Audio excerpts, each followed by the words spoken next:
Welcome everybody to the Leaders in Housing Counseling call. Glad you've all joined us. Looks like we have a great crowd today. Thanks so much. We are going to jump into the agenda right away because we've got a pretty crammed session and want to really make the most of our time. So we're going to do a federal funding update and lots of good news finally in this field after a long time, and lots of work by everybody involved. So we'll let Matthew do the honors there. Going to talk about the National Leaders in Housing Counseling meeting in DC coming up very quickly, but just to make sure you've got it on your calendars, and we'll explain how the registration is going to work. Got several upcoming webinars, and I think just wanted to let people know what they look like. They're all part of this series about financially sustainable new lines of business for housing counseling agencies.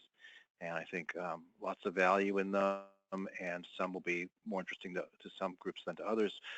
But I think our session today will be universally popular, and I think a very important role that Nationwide Mortgage Collaborative is providing. It's a nonprofit mortgage platform that is deeply committed to funding housing counseling properly and integrating it into the system, but also making products widely available, and a product developed from our own ranks in the nonprofit CDFI world. So lots of good news there. And then we'll have our final plug to join NHRC. We've actually had a surge in new members this year, and I really appreciate that. I understand it's hard times for many of us, and really, we're doing lots of good work, and having you as a member makes a big difference to all that. So let's dive in. Federal funding updates. Go to it, Matthew. Thanks, Bruce. So hopefully everyone on the call has heard, but the good news that came out this week, so late Sunday night there was news that there was an agreement for a budget agreement to fund the government for the rest of the FY 2017. And so we came in Monday morning and immediately went to the text of the bill and saw that there was $55 million for HUD housing counseling assistance. So that was great news. Obviously, it's an increase of $8 million from what the current funding level was, which was $47 million. Folks, we've said it enough times on this call, so folks probably recall that the House had funded housing counseling at $55 million. The Senate had funded it at 47, the current level of 47. We kind of expected them to split the difference, and we're just, our messaging was just trying to encourage the highest possible number. So it was, in as well as we could have possibly dreamed, that they went with the highest number of $55 million. So just to mention it, I'm gonna send out emails to folks, but there were a number of people that of members that were really important to this, and it's very important that we make sure that they know that we appreciate their support for housing counseling. So in particular, I want to single out Congressman Diaz-Balart from Miami, and actually Western South Florida as well. He goes almost all the way up to Naples on the West Coast. David Price, who's the ranking member and represents a very strange district, weird shaped district in the middle of North Carolina. Congressman Dent in the Lehigh Valley, and it's certainly worth also thanking Senator Collins and Senator Reed from Maine and Rhode Island, respectively, who obviously had to go along with the higher funding level. So I am going to reach out to folks in the general area of those states and districts, but it would be really great just to shoot them a quick email and say thanks so much for your support for housing counseling, and that really goes a long way when they know that their constituents recognize what they're doing. And so the second point on the slide there is that the focus is now going to shift to 2018, and we're going to be asking for another small increase for housing counseling. It makes a huge difference for them to know that their constituents recognize and appreciate that the support they've given to us. So that's all I wanted to say on it, Bruce, unless you want to add anything. So I would add on the list of big thank yous to Hal Rogers, who clearly, sorry, I forgot him. Yeah, was a champion there, and thanks to the groups in Eastern Kentucky who have repeatedly gone to that well and made it work for us. I think he's been a real champion. It's a shame he's not the head of APROPS anymore, but he clearly uh, he was very valuable in all this and keeping it going. So.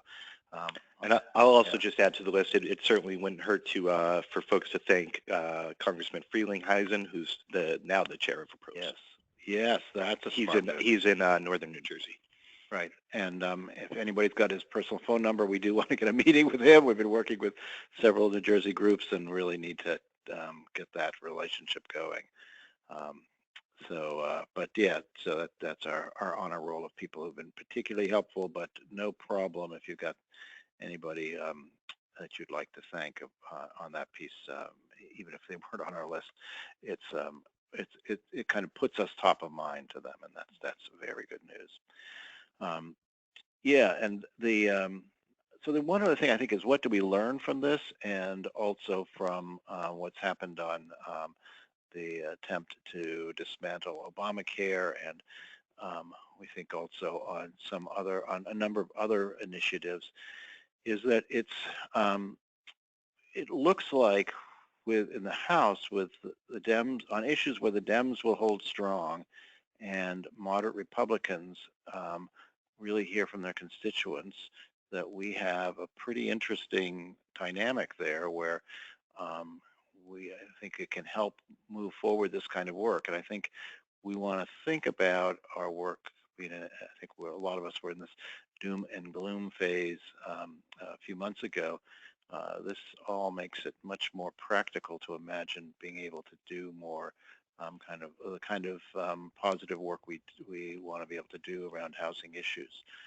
So we have to figure out how to make that all work broadly, and I really appreciate all the work that groups have been doing, especially in reaching out into Republican offices. Keep the work going, reach out to those district offices. I was in Virginia meeting with the Virginia Housing Counseling Network there in Fredericksburg a couple days ago, and there were a number of people who were clearly already engaged with their congressional offices, and hopefully others will do that as well. So shout out to them. I'm going to quickly move through a couple more items here so that we can get to the main topic. And one thing quickly to mention also is thank you everybody who filled out the CDBG survey.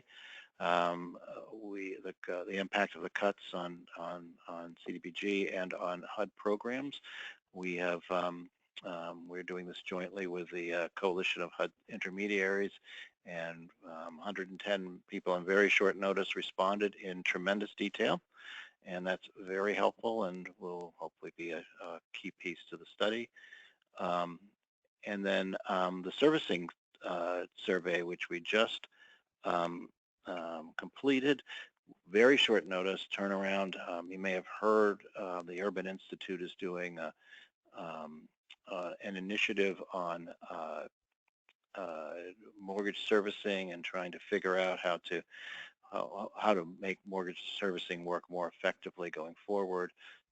Deep involvement among the lenders and servicers and a handful of advocates, and this is some of the raw material. We got to Julia Gordon at Stabilization Trust, and it's hopefully some of the raw material they'll be using.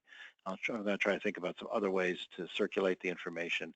Very detailed again, very, very helpful, very nuts and bolts, which is exactly what people need. I did give it to somebody at the CFPB, and I think we're going to circulate it to the servicers directly.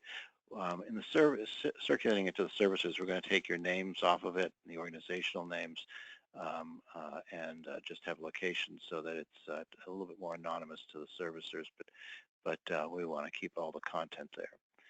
So very helpful, so really great that the people that did respond, and very useful. So shout out to you all. Okay, so we're going to do our national meeting with, we haven't had one for a year and a half plus, and we're going to do it the end of July, the 26th and 27th. It'll be a day and a half of meetings. We're inviting in key people from the Hill. We'll have a it looks like HUD cannot be with us. Now, originally had planned it around Sarah Jarik's schedule, and then the new secretary changed that schedule. But we'll have plenty of other people, and there'll be other opportunities to do work with Sarah. We'll also have a lot of engagement with some of the key lenders. I'm hoping this will be a platform to announce some new initiatives that will be valuable to people. Mostly, I'm interested in this meeting being something to move the dial forward on lots of our critical issues, especially about how to more effectively institutionalize housing counseling in both the origination and the servicing models going forward, and how to more deeply be able to end up with good marketing and effective marketing that gets the right people coming to counseling agencies at the right time. So anyways, lots of exciting things there. And we will, it's going to be a smaller meeting because we got a free space from the realtors. It's a great space, but we'll only have 50 seats. So our usual crowd of 80 to 100 won't be able to serve this time, but we'll roll out invitations starting with the membership, NHRC members in the next week or two. We just have a little logistical things to work out. We've decided, because of limited seating, that we should ask for a $25 contribution. That way people will be more locked in and will know that you're coming. We usually have about a 10% fall off rate. And the idea would be that every seat's going to be valuable in this. You'll be deeply involved in lots of important conversations. So please, when it comes out, jump in and register for all or part of what you can participate in, and we'll have, I think, a helpful meeting for everybody. Also, very quickly, we've got a continuing series on these webinars on the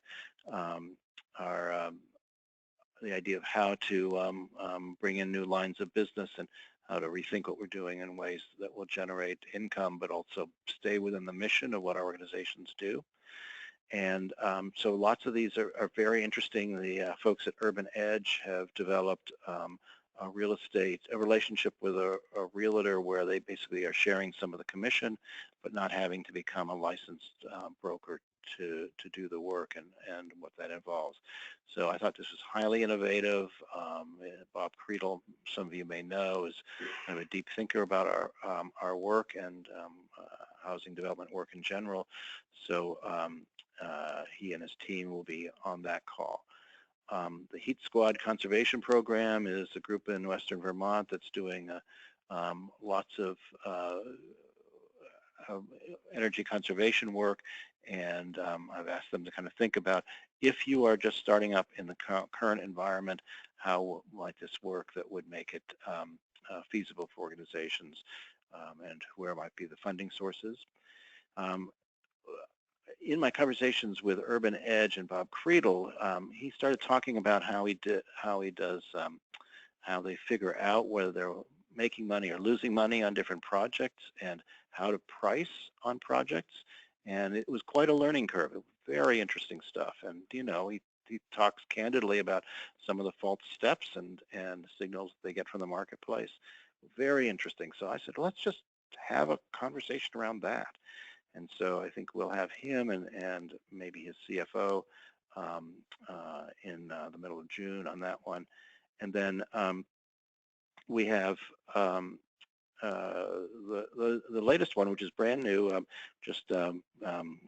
Jennifer from Boston Community Capital reached out. And this is the SUN initiative, where oops, I said right, helping people repurchase their home. It's not quite the right term. I have to figure out a better term for it. But essentially, people who are underwater and at risk of or in foreclosure, they have developed a model where SUN Community Capital can take over the mortgage and refinance it, do a principal write-down. Basically, it's a short sale of the mortgage, a principal write-down, and then refinanced mortgage based on the income of the household. They have helped over 750 families. They're in multi-states now, and I thought it would be just a really good thing for people to hear about and see if this is some area that they may be interested in participating in as well. So, and we're still looking to recruit more of you innovators out there. So if you've got something you think would be good to share, I think we have time in the fall for more of these sessions, and they're very popular. So with that note, let me go ahead, and we are going to test our technological capacity here. We have Gabe Del Rio from the Springboard CDFI and Lupe Hernandez also from Springboard CDFI to talk about the Nationwide Mortgage Collaborative. There is a short video. We're going to see if we can pop it up, and whether we can or not, we'll have Gabe and Lupe on the join us right afterwards. So you can see the PowerPoint there.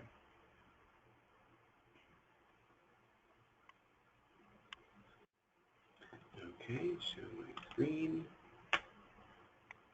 Great, we got it. All right. And I can probably make this go away there. There we go. Well, thank you, Bruce, and thank you, Matthew, for having us on. And hello, everyone. We're excited about this opportunity to let you know what we've been working on and what we're bringing to all 50 states over the coming years as we work hard to roll it out.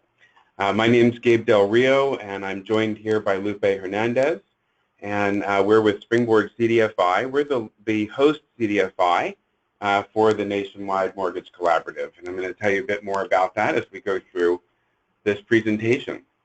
So a little bit more about us and our organization. Our mission is really about bridging the wealth gap in this country. As we've seen that over the past 5 or more years, we have been slipping not just from the foreclosure crisis, loss of home ownership, but also by the loss of not having the opportunity for many communities to achieve home ownership. And that really doubles the impact that we've seen since the crisis. So, and what that translates to is a slipping middle class where people are not achieving home ownership, which is the greatest source of personal assets in this country. And it fuels so much of our economy, small business, stable homes, and secondary education for youth. So it's core. I know it's a value we all share, and it's core to many of our missions. And that's what we're focused on here at Springboard CDFI. The way that we're doing that is by bringing scaled solutions and access to capital. And I'm going to explain more about what that means, but it really is ways to engage consumers, ways for us to tell our story as mission-based providers, and then ways to help them access affordable capital and affordable home loans so that they can actually achieve that dream of home ownership. We say we've got to focus on first-time home buyers, people of color, and rural communities. What are we really saying there? We're using terms that are aspirational and that people can raise their hand and be proud to say they are part of, but those are also the segments of our populations that are the least served nationally and the least served over the past few years in achieving and attaining home ownership. Our organization was founded in 1982, so we're 35 years old this year, and we were originally founded as San Diego NHS, a NeighborWorks organization. We later became Community Housing Works Realty and Lending, and then we spun off into this entity really as part of being brought together to create the Nationwide Mortgage Collaborative, and we needed a platform CDFI to perform that centralized function. So our organization became that platform, and we are now a national CDFI mortgage bank. We do, and you're seeing on the screen there, operate 2 brands. So we've got Springboard Home Loans. That's our direct-to-consumer brand.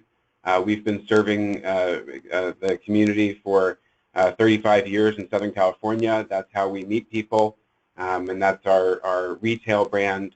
And then the Nationwide Mortgage Collaborative is what we're really talking about today. That's how we work with partners to help unlock that access to capital and provide better tools to engage with consumers and grow their organizations. So this is the video that we just saw there, but I invite you to visit mortgagecollaborative.org, and there's more information, or if you wanted to show that video to another member of your staff or maybe someone from your board. Why we came together was really around the problem statements in the broken delivery system.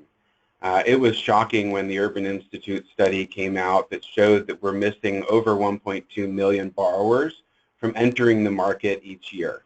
That certainly blew me out of my seat.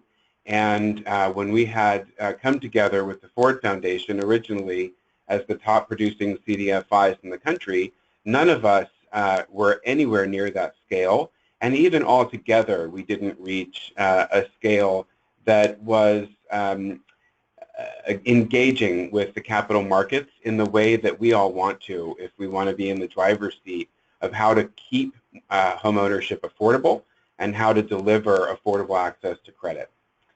So here's what we say when we talk about the broken delivery system. You know, it really starts with how people access a home loan, which is through a loan officer, an NMLS licensed person who's able to access loans, to lock rates, to quote those rates and terms, and to provide a home loan to a borrower. The problem is that in our industry, in the lending industry, those compensation plans are always driven in some respect on a percentage of the loan. And so what that does, even when you have base salaries for community loan officers, it still will push a individual loan originator to go up market because it is a percent of the loan amount. So what that means is small loans don't get as much attention. And loans that have lots of layers to them, down payment assistance or first-time home buyers, it's a lot more work for no more pay. In fact, it can be less pay. And so that's an inherent business model problem statement within the industry. If you're the lender yourself, and this is an MBA quote here, of over $700 or $7,400 as a cost per loan in today's environment to deliver or manufacture a first mortgage. And that problem statement also includes these loan officer compensation plans or sales compensation plans, taxes, and other things. And it feeds into the problem of not being able to do a small mortgage, the loans that we mostly see for low and moderate income people, first-time home buyers. So what does that mean? That means that lenders often don't provide loans that are small. And what happens to homes that are naturally affordable around the country is that they are instead purchased by investors for all-cash deals because regular people, regular folks like what the folks we're serving, are not able to actually finance that and get a mortgage on it. One other big factor that feeds into a lot of mostly rural communities is that CRA from major banks is not present everywhere. And while there may be local and regional banks, it isn't at a broad enough scale to provide deep incentives to help make affordability happen for the lowest of income home buyers. And that's something that we are also putting together in this system and solving problems for those investors so that we can keep capital affordable for those we serve. And one more thing I would say about sort of our side of this is that we've been talking about revenue that would make housing counseling sustainable. It's a great achievement to have that HUD housing counseling funding. Obviously, you need much, much more to be able to deliver these programs to everyone that needs it in this country, and of course to grow to a scale that will really make a difference in the folks that we're missing each year.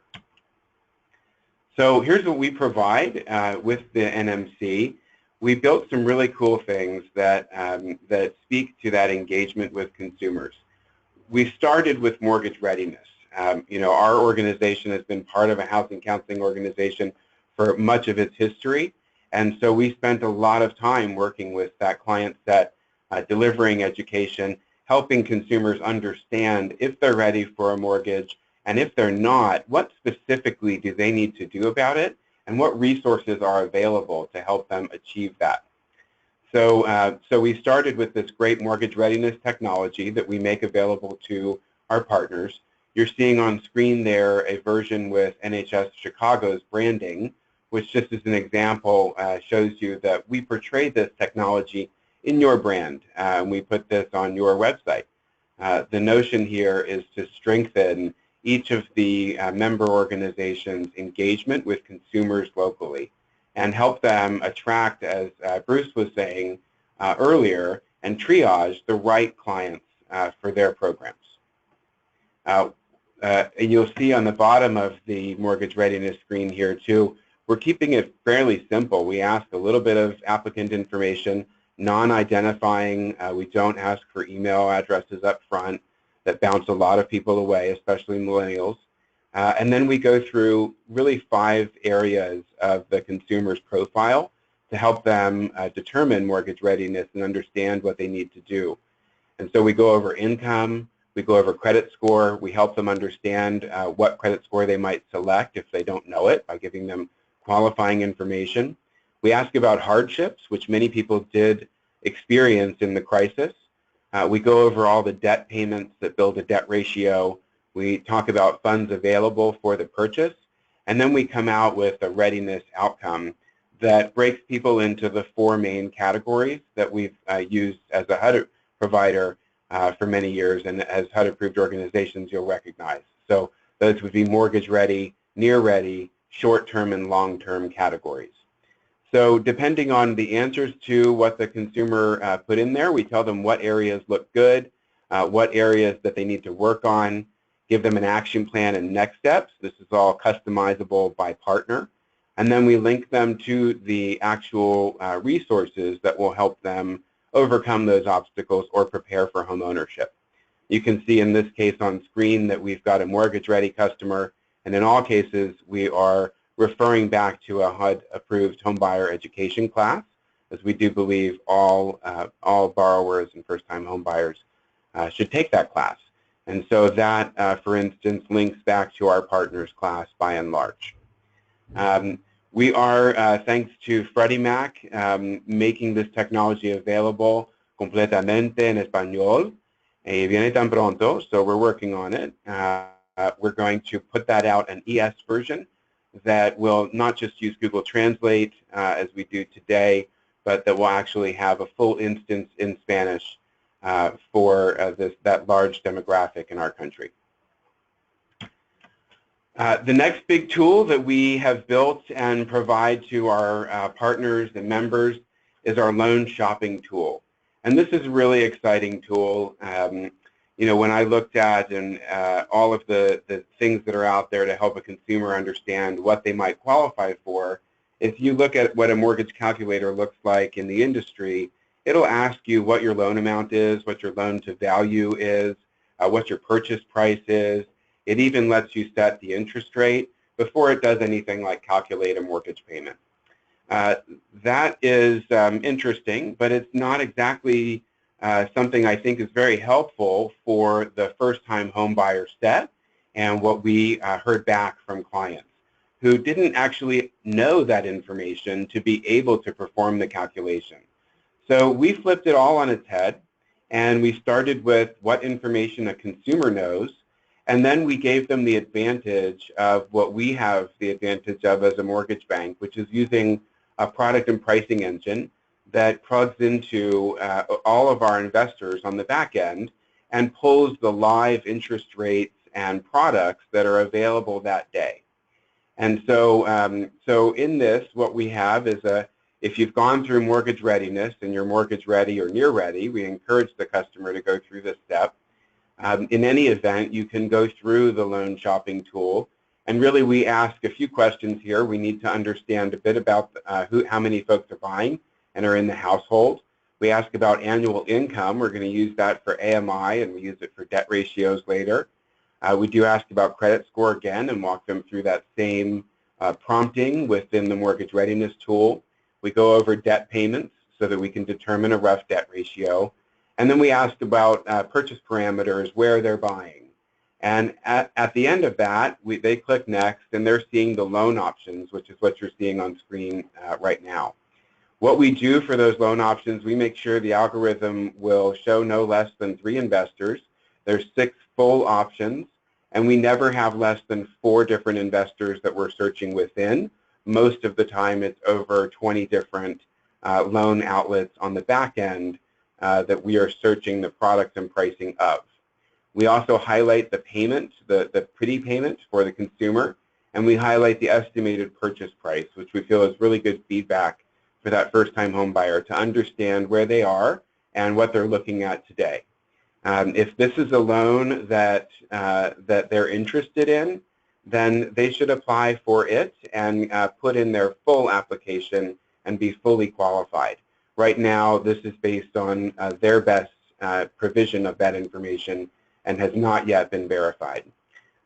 What we've done here in our model is we've combined the operating model of Quicken, which is centralized, internet-based approach, whereby we're the back office out here in California, with the value proposition of LendingTree, where you're getting banks to compete and you're getting investors to compete and you're running that competition for each and every client. The difference between us and LendingTree, of course, is that we actually provide those loans on behalf of those investors so that they can actually get them through the Nationwide Mortgage Collaborative. We're not a lead generator, in other words. So that's a really exciting piece of technology we provide to partners and is live on the web today. Folks ask us, well, what kinds of loans are back there? Well, we've got bank CRA loans, which usually are conventional loans or portfolio loans that have some sort of credit enhancement, an overlay that the bank partner has provided so that they can achieve their CRA credits and goals in a certain area. So it highly depends on area and income, but there's some really fantastic loans out there that banks will achieve their CRA credit through and that we can deliver on their behalf. Of course, we have conventional products. We're thrilled that we just got our FHA lender approval. We were previously shipping those out to another lender. And we can also get VA loans, USDA loans, and a host of specialty loans that are mostly portfolio loans for smaller banks where they, again, are achieving their CRA credit. So essentially, it's every type of loan under the sun that you'd want and that you'd pick as a good option for a first-time home buyer and for the folks that we serve. We are fairly uniquely positioned.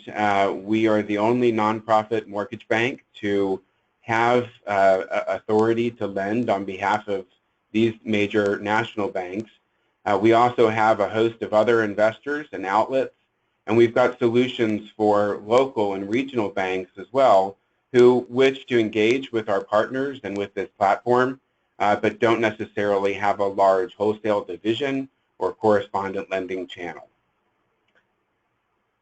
We provide this kind of power and access to all of our partners in the Nationwide Mortgage Collaborative so that as you engage with this, you are also accessing these major outlets. I don't want to be political at all with this map, and if it were, it would be all wrong, but these just happen to be our brand colors, and this map actually lights up in red the states that we're currently licensed in. All the states you see in blue are states where we have licensing in process. We are licensing ourselves fully as a mortgage bank, non-exempt, though we are still a nonprofit CDFI and exempt from many things. We do that to make sure that we are operating to the highest degree of compliance and it provides the most assurance for investors. We could update this map today. Arizona and Alabama are open or licensed, so those would be lit up red. We do anticipate in the coming weeks that Texas and Florida are also going to light up and be fully licensed. And we are committing this year to be active with partners in California, Illinois, Arizona, Texas, and Florida. We're going to open up as many other states as we can compliantly get through. I would just remind folks that it is a big deal to test all documents to make sure you're fully compliant and to program the system so that we don't get it wrong, and how terribly important it is that we get it right, not just for us, but for all of us and what we're doing together. So together, that's how we're building a new mortgage delivery system. Really, the things I've been showing you and the access I've been describing are that purple platform there in the middle, where we have a technology solution set, as well as a marketplace of curated mortgage products and down payment assistance. I didn't mention on the shopping tool, and this may have come up in a question, how do we portray down payment assistance?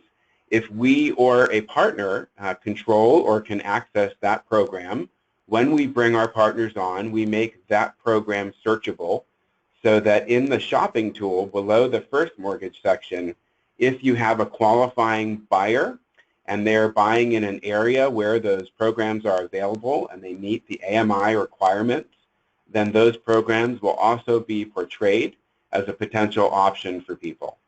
So we're really trying to help facilitate the delivery of down payment assistance as well. We also provide fulfillment solutions for partners on down payment assistance. So if you need help deploying funds, performing underwriting, processing, or funding, those are all functions that we can provide out to partners and make very affordable. So there's our platform there in the middle. What we're doing here is providing consumer access to capital.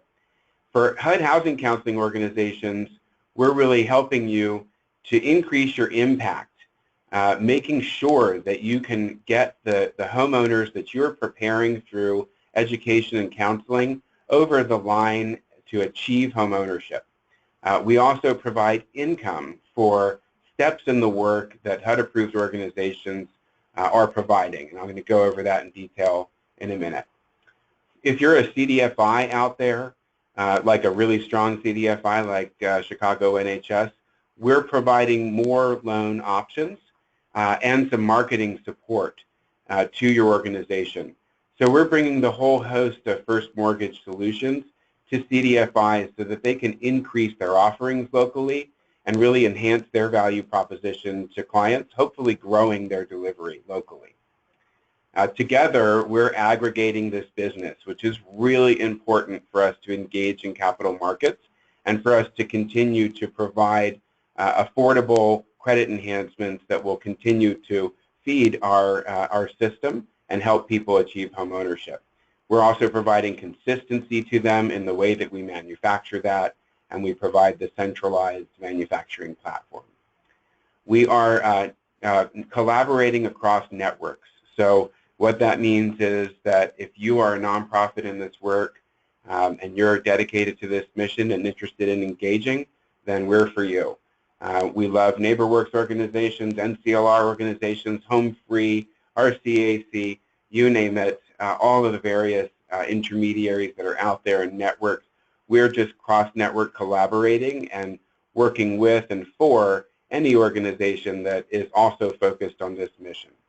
And that's how together we create a sustainable low to moderate income mortgage delivery platform and system.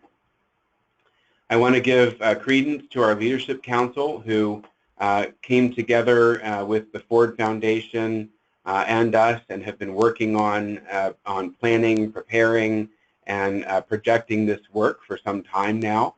We're deeply assisted by Craig Nickerson as our consultant to this group, and you can see that we have some of the nation's leading nonprofit housing providers, and also representing a variety of markets from east to west coast, from central, from rural to urban, and ethnically focused delivery of programs. We also have MAHA, which is a great quasi-HFA out of Massachusetts that is a fantastic example of how a single loan with only 2% down can perform beautifully and make affordability happen for those we serve. Also, you see NHRC. We thank Bruce, who is a part of the Leadership Council and always keeps us abreast on advocacy issues. We certainly think that we are helping make a stand by demonstrating how we value and consistently pay for the work that housing counseling organizations and nonprofit homeownership providers are providing. We also thank our pilot group. We did a pilot before building all of these systems with these organizations that you see here to learn how we would best serve and provide systems for partner organizations. Also, you're seeing a map there of the HUD-approved organizations around the country. There are so many. That represents the folks that we plan to be providing for and that we're open to membership from. We also invite membership from any nonprofit CDFI. So here's the drum roll, please. How do partners benefit? First off, there's access to our team. We've got a dedicated group of people who have run the nation's top lenders, and at a very large scale, we've been very fortunate to bring that talent together. And that talent is all, we share a common mission and goal and a passion for this particular work. Additionally, I'm so happy to say that we recently brought on Lupe Hernandez as our VP of Community Development. Lupe will really be the lead on the Nationwide Mortgage Collaborative. And Lupe's got deep experience not only as a nonprofit provider, but working for NeighborWorks for over a decade to help organizations achieve new goals and greater heights. And that's our goal as your partner. And so we're thrilled to have Lupe here, and she is very excited about helping organizations achieve their mission and grow. What do we do as far as agreements and payments? What we have are two different agreements. We have a housing counseling homebuyer education agreement, and we've got a safe harbor packaging agreement. For HUD-approved housing counseling organizations that provide 8-hour HUD-approved homebuyer ed certifications and courses and preparatory pre-purchase counseling, we have the housing counseling agreement to provide. And where we are the chosen lender platform for that customer, and they have been provided education by our partner, we automatically track who provides that education, and if there's someone we're in agreement with, then we can issue the $500 out to that provider. Additionally, we have an opportunity for a packaging agreement, and we call this the Safe Harbor Packaging Agreement. Really, it's performing a set of safe harbor activities that are within RESPA that have to do with helping us and the customer put together all the paperwork that's needed in order to begin the mortgage process.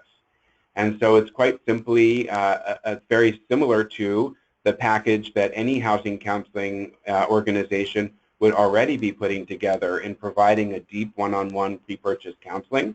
And it's helping the customer to upload that package to the platform and therefore access the home loans. So as we bring those packages in, and we have agreed organizations who are providing that safe harbor activity, we do again track that activity and automatically pay $800 for all of our participating members who've achieved that portion of the work. There's one other opportunity that occasionally happens within that safe harbor set, which requires boots on the ground, so to speak, for a local closing or inspection. And if that is the case, then that could be assigned out by one of our processors who would ask our NMC partner and member to perform those extra local services that could be, for instance, meeting an inspector or coordinating a closing. There's a set of particular activities, and those, if they're assigned out, would be an additional $350 revenue opportunity for our partner.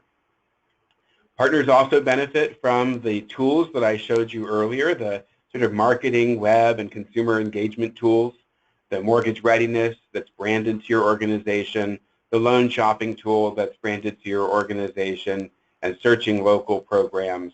And then we can help you either connect to your online loan application, or we can provide you with the generic application that all NMC partners can use.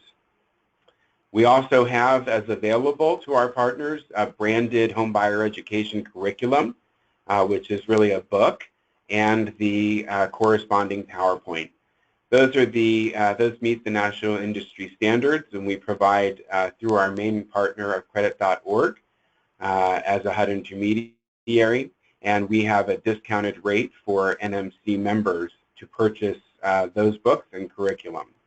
And what's great about it is we've made it cheaper than anything else we found on the market, and then it is customized to have your organization's brand and information in the book, and then also to have localized resource content that really makes it relevant for the market that you're serving. Above all, we provide a transparent process, and that starts with consumers, and it goes all the way through to our members, where we track everything we do. We've cross-disclosed to be able to provide the correct information to our partners and to our clients. And for partners, we'll give you aggregated reporting information that shows you on a regular basis where the different mortgages are being invested in. So in other words, who is buying that loan at the end of the day? Is that which bank partner is that going to? Which GSE is the original creator of the product? We'll provide that kind of reporting to our partners so that you're able to show how you're impacting with your partners as you raise money each year. We get asked about membership criteria. All NMC partners must be nonprofit entities, just as we are. There are many for-profit groups that would love to get in on this, and we're specifically making sure that we keep it nonprofit. As I say, Quicken puts their name on stadiums. I want us to be making down payment assistance and credit enhancements and revenue for nonprofit organizations to make this work sustainable over the coming decades, and to not be reliant on government funding sources wherever possible. We also ask that all partners are in good standing, and that's usually demonstrated with a state letter. For the homeownership counseling agreement, I mentioned before, you must be approved as a HUD housing counseling organization and provider. For the safe harbor packaging agreement, we do ask that the organization have quality controls on client data and file management systems, client management systems in place. We work with you on that if that's something that you need to achieve or install with your organization, and hopefully you'd be available to the counseling agreement in the meantime. We also ask that our safe harbor packaging partners have E&O insurance, which is errors and omissions insurance, in place. We also, of course, insure everything, but having that extra insurance just makes sure that we're protecting all the organizations and our mission. And then finally, we ask that our safe harbor packaging partners are able to run credit reports for clients. So that really wraps up our presentation. I hope that you can see that your mission in homeownership really is our mission as well, and that if we are going to achieve an impact in the problem statements that we discussed at the beginning of this presentation, it's going to take all of us working together. Not any one of us can do it. Not any one major bank is even doing it today. So it's going to take all of us working as a system, as a network, and what we're trying to do here is to build that up within nonprofit organizations and to become the new way that LMI and first-time home buyers access mortgages. Thank you, Gabe. We're going to take questions, but let me ask the first question, which is, so if somebody is in an area that's already licensed or soon to be licensed, how do they engage with you all? So Lupe Hernandez's email is up there, so is mine. Please send us an email. You can also go to mortgagecollaborative.org and fill out the interest form. Chances are we have you on a list, and we're hoping that you're interested. So we're going to welcome your inquiry with open arms, and we are actively expanding in California and Illinois right now. We're doing groundwork in Arizona, Texas, and Florida, as I mentioned before. And we can both be reached, it's lupe.hernandez@mortgagecollaborative.org or gabe.delrio@mortgagecollaborative.org. Good. So Matthew, we got questions? We do, and there was a flood of questions at the end, so I apologize. I didn't really sort it through all of them, but well, first, just a few folks are very excited for you to get to their states. there were some specific questions about when you might be getting into certain states.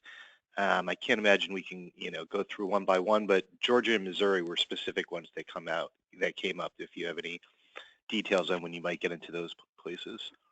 I'm doing my best to avoid publicly committing to being in a state, but I would share with you that our team is working with compliance vendors and system vendors to get through the preparation in every state that we're licensed as fast as possible.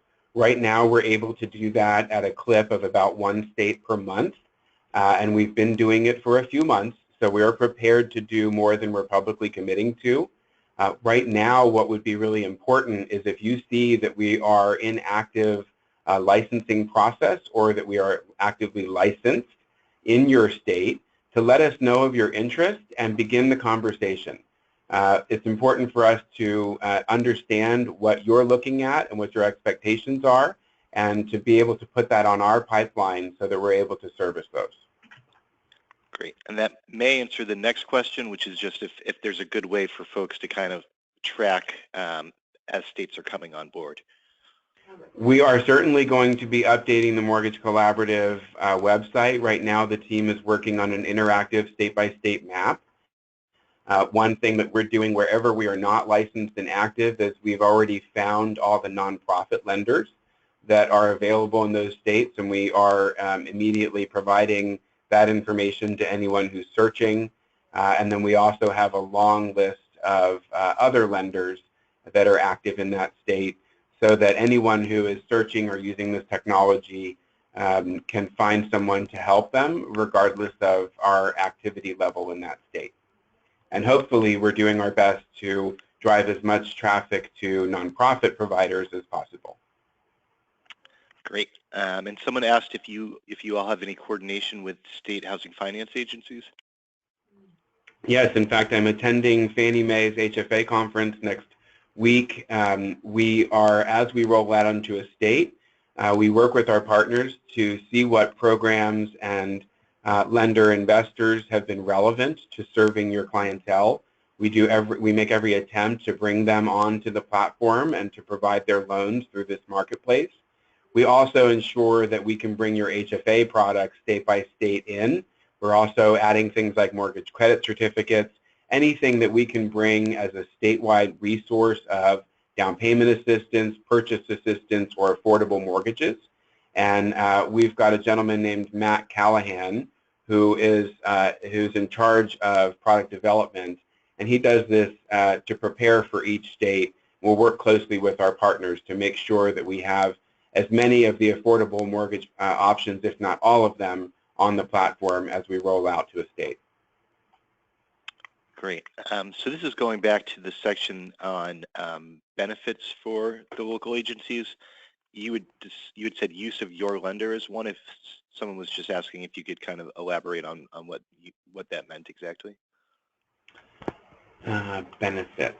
So I think it was on the reporting. So we provide reports that show who the investors are on the different loans that we're providing through the platform. So for instance, was that a Citibank, Freddie Mac loan, or was it a Wells Fargo, a Wells Fargo Fannie Mae product? We're tracking all of that, and we keep it transparent at an aggregate level to our partners, so that as you're raising money at the end of each year or at the beginning of each year, and you're talking to your local bank partners, which are often the largest providers of grants for this work, you're able to say to them, look, our education and our counseling is causing an impact, and we're even tracking it in where they get their loans. And so, through our platform, it's still ending up at one of these investor outlets. Springboard CDFI is not made of money. We do have pretty decently sized warehouse lines of credit. We fund all of these loans on behalf of an investor, and we immediately sell that loan to that investor. And that's how it works. So it's never us that keeps it. It's always one of those bank partners or secondary market partners. And what we're promising here is that we'll report on what that looks like for any of our members' production. Great. A few folks had asked about whether there's any fees or costs for the local counseling agency. So currently we are not charging folks to deploy the platform. I would say that we have determined it costs about $10,000 to deploy with an individual NMC member. Today we have sponsored that work for this year. I'm going to keep raising money for it. I would say, you know, at some point we may ask for some of that cost to be carried, or we may do something where some of the fees are held off on the first few to help us cover those expenses as we deploy. My goal is to make it free or very, very easy for an organization to deploy, knowing the constrained resource set that everyone is operating under. Great. And we do have a number of more questions. Is it okay if we go a little bit over? Fine by me. Great. Someone just asked if you have information on how many loans you've originated and how many you average each year.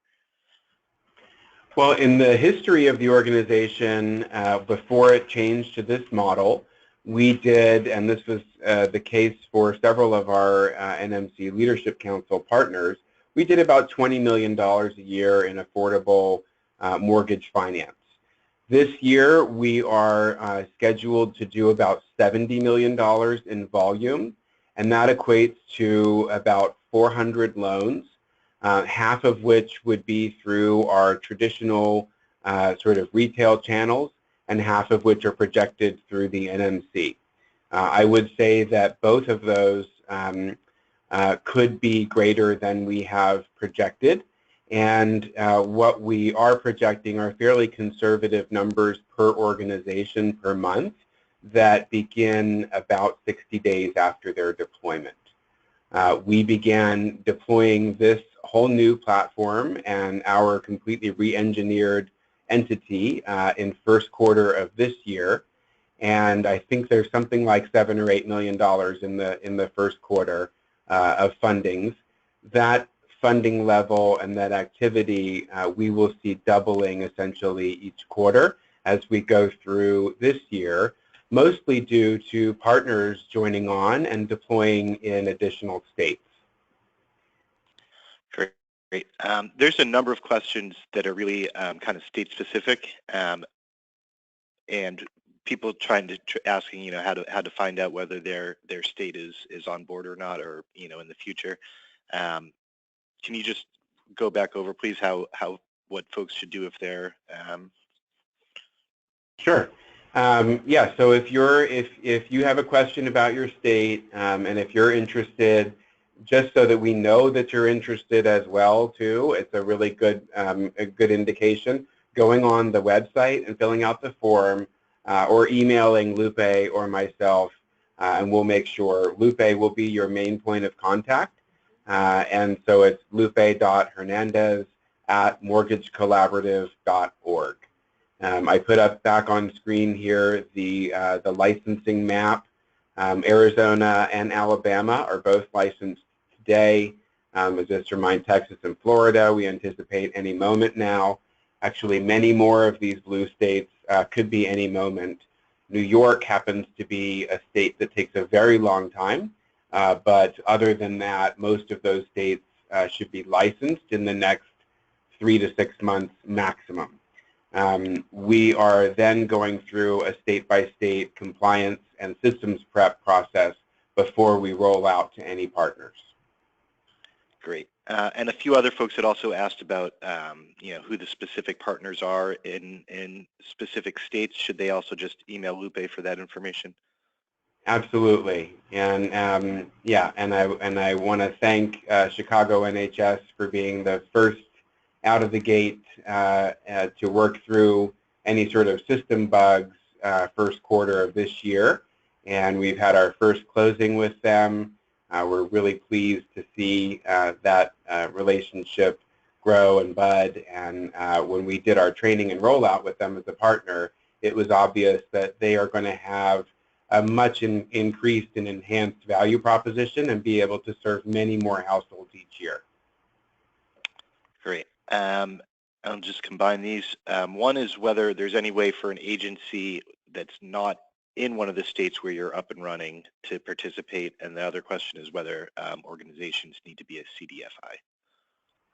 Okay, we are performing lending activities, so we cannot be active anywhere that we're not licensed. And not only that, but where we haven't gone through all of the compliance and system checks.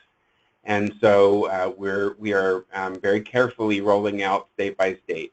If you don't see us in your state yet, there really isn't anything that we can do with you. And so, but it's important for us to know that you're interested.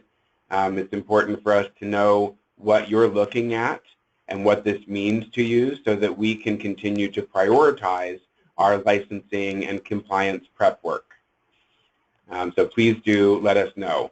The other question there was, do you have to be a CDFI? Absolutely not. You need to, let me go back to the criteria page. Really, it depends on the agreement, but in order to do a housing counseling agreement and to be paid the $500 for our borrowers on the NMC platform who you've educated, then that requires a HUD approval. That does not require that you are a CDFI. The safe harbor packaging work does not require that you are a CDFI. It does require these additional quality controls and insurance and the ability to run credit reports. In all instances, you must be a nonprofit in good standing. Great. Maybe we'll make this the last question. We've got through most of them. This is kind of a comment, and maybe you can, to see if you want to respond to it, and then there's a question as well. So they asked, how do NeighborWorks organizations who have solid relationships with their local and national lenders transition to this? I can see lenders stop sending us their borrowers. And then the question is, how does the platform work with NeighborWorks organizations engaged in SHP and utilizing Salesforce and eHome?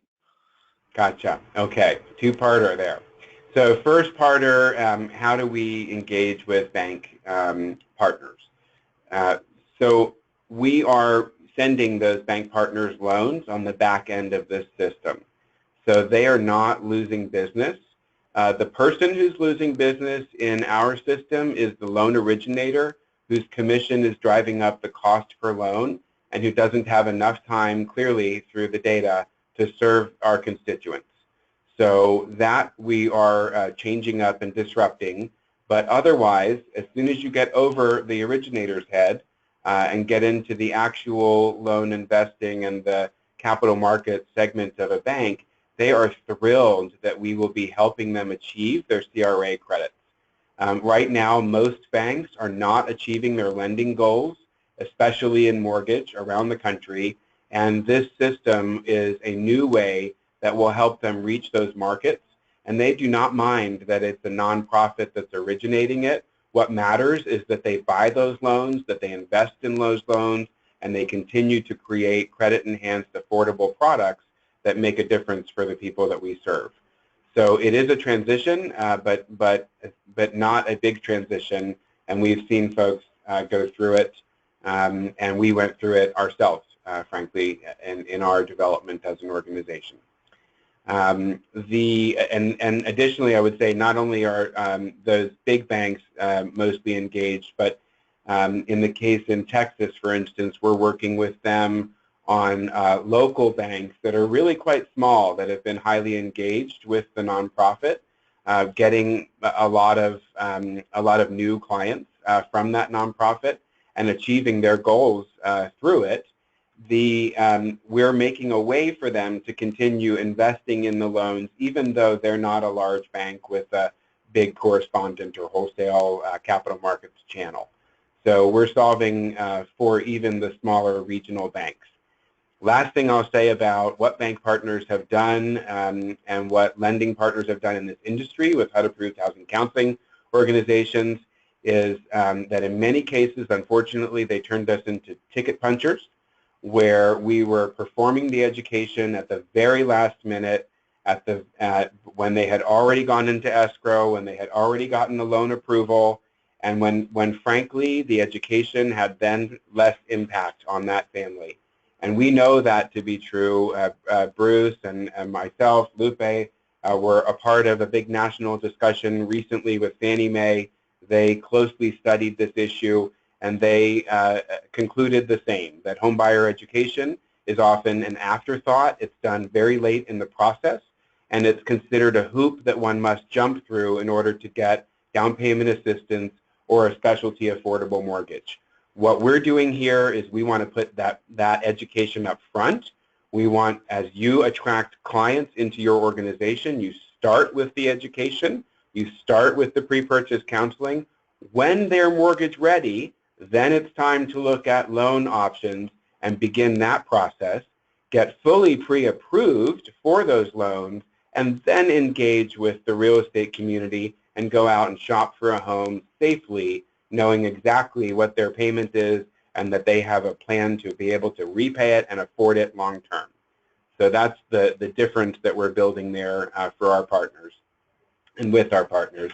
The other part of this question was about NeighborWorks organizations that are part of the SHOP program, which I helped actually put together long ago on my home ownership committee with NeighborWorks. And Lupe knows very well as a former home ownership management consultant for NeighborWorks America.